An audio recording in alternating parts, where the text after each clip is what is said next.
On a commencé à débattre du très controversé article 24 de la loi sur la sécurité globale. De quoi s'agit-il ? Eh bien, de punir la diffusion d'images de policiers ou de gendarmes en action. T'as vu la nouvelle loi sur la diffusion des images par rapport à la police ? Non, bof, c'est quoi l'histoire ? Bah en gros tu pourrais être puni d'1 an d'emprisonnement et de 45 000 € d'amende si tu diffuses des images de policiers dans l'exercice de ses fonctions et qui pourraient porter atteinte à son intégrité physique ou psychique. Alors là au moins on peut pas dire que le gouvernement ne tient pas ses promesses hein. Ah, c'est exactement ce qu'avait promis Darmanin. Je remercie les parlementaires de mettre en œuvre la promesse que j'ai faite aux forces de sécurité, de ne pas être jetés en pâture sur les réseaux sociaux. Puis en vrai, je comprends les policiers, hein, ils font vraiment pas un métier facile. Hein. Je comprends qu'ils aient peur de représailles. Mais ils devraient autoriser le floutage de toute façon. Ouais, et comment tu floutes en direct ? Ah non, c'est vrai. Mais tu peux filmer le RIO. Tu peux filmer le RIO, tu sais, là, ce qui permet d'identifier les policiers. En vrai, c'est ok dans la loi si tu filmes ce numéro. Donc bon, et puis il faut vraiment que l'intention malveillante soit caractérisée. Donc en soi, tu peux filmer tant qu'ils ne tabassent pas des gilets jaunes. Mais non, t'exagères là. Mais pas du tout, les gens auront juste peur de filmer des policiers au risque d'avoir à payer 45 000 € d'amende. Et surtout que ceux qui suivent les CRS lors des manifs le week-end, c'est pas les plus riches, je peux te l'assurer. En plus, les critères pour dire que la vidéo nuirait aux policiers sont super larges. Selon Amnesty France, on peut considérer qu'un policier pris en flagrant délit d'usage illégitime de la force, ça peut l'atteindre psychologiquement, et donc selon eux, ça ouvre la porte à des interprétations totalement arbitraires. En gros, les policiers diront juste qu'on les a filmés et que ça nuit à leur atteinte psychique, alors qu'on les aura juste vus tabasser un gilet jaune. Et je te rappelle enfin qu'il n'y aurait pas eu toute l'affaire Benalla si cette loi était passée bien avant.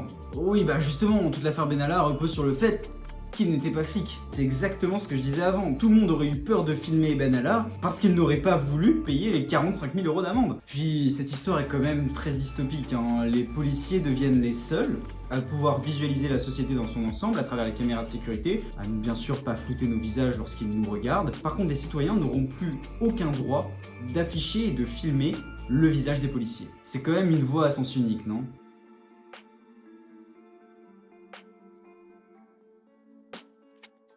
Ah bah voilà, je vois que le confinement est bien respecté, hein.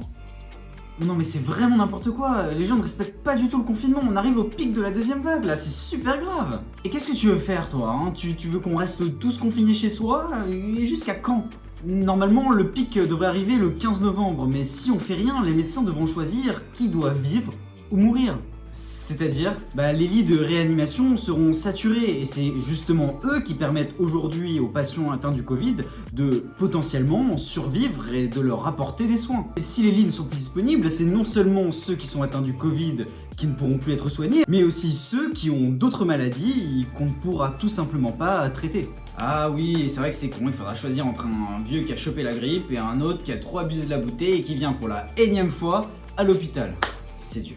Tu comprends vraiment rien, hein. Et puis je vois pas ce que je vais changer moi. En vrai, quand je me déplace, je fais bien attention à respecter les gestes barrières, à bien rester à 1 mètre de distance, et puis non, c'est le gouvernement qui fait n'importe quoi. Il laisse les écoles ouvertes, et c'est les gosses qui se refilent le Covid entre eux, et qui le donnent après à leur famille. Enfin, je suis pour rien moi là-dedans. Attends, t'as dit que t'étais sorti ? Bah oui, enfin, tu devrais savoir, je te rappelle qu'on est la même personne, non ? Non, moi je suis pas sorti, hein. Si, t'es sorti. Non, moi je suis pas sorti, hein.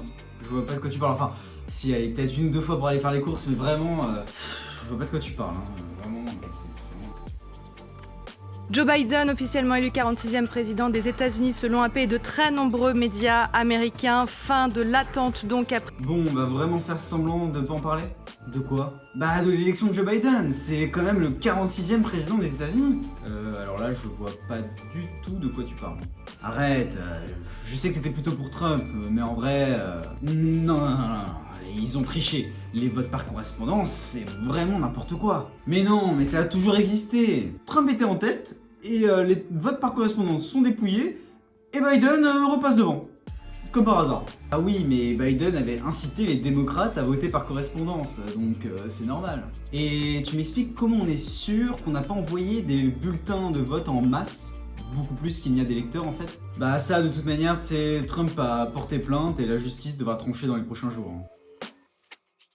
Salut à tous, j'espère que cette vidéo vous a plu. Voilà, vous commencez peut-être un peu à le comprendre. Dans l'actu mental, j'ai 2 personnalités. J'essaie d'apporter 2 points de vue différents à chaque fois sur un point d'actualité.